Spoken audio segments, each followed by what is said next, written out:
All right, you. Time to curl up and think about sleeping. Now, you'll have to excuse me. I have a little bit of a frog in my throat, and I don't blame him, because it's a very nice throat. But I may make the occasional little froggy croak, because he is in there.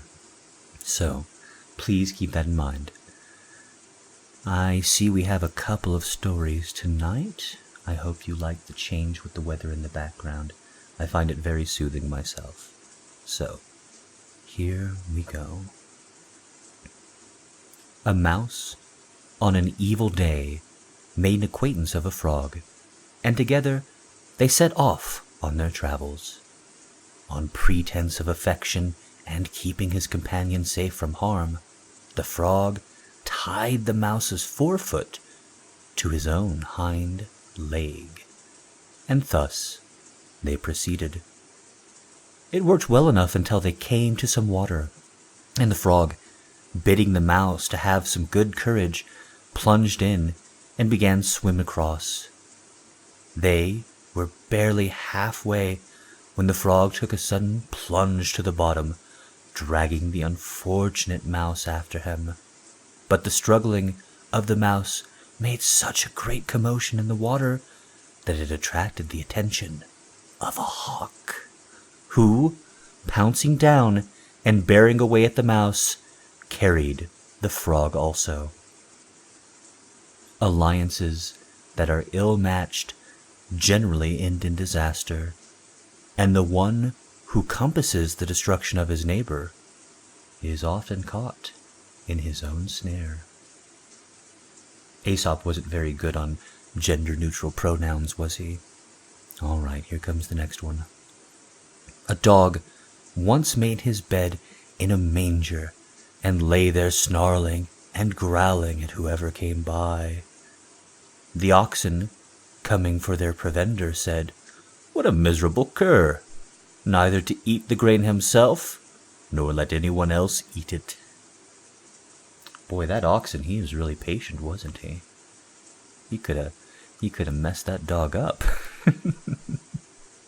It's weird that we don't say cur anymore. I think it's a good name for a dog like that. On to story number 3. Thrifty woman kept a hen that could only be depended on to lay an egg every morning. The watchful woman thought within herself, "If I were to double my hen's allowance of barley, she would lay twice a day."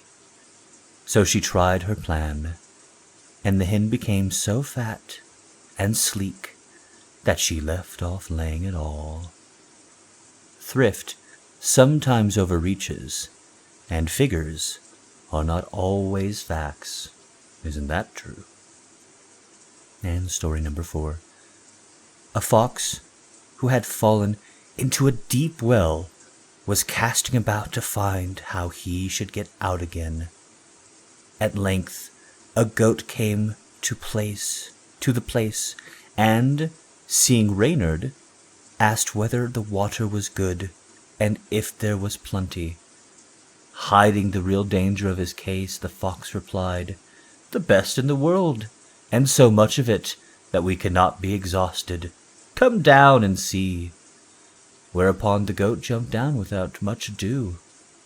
Upon this the crafty fox jumped upon her horns and nimbly leaped out, remarking to the deluded goat, "If you had brains to match your beard, you would have looked before you leaped."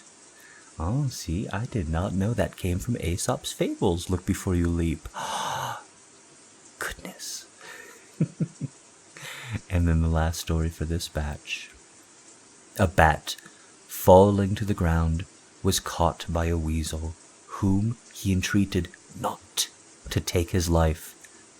The weasel protested that if it was against the nature for the weasel to let the bird go, whereupon the bat insisted that he was not a bird, and to prove it, called attention to his mouse-like head and ears, which so confused the weasel that he let the bat go. Some time afterward, on another flight, The bat fell again to the ground, and another weasel caught him. On perceiving that the weasel thought he was a mouse, the bat contended that he had wings, and therefore was not a mouse, and was again allowed to go free. Ooh, I wonder, what is the moral of that one? What do you think it is? Don't think too hard now. You need to get some sleep.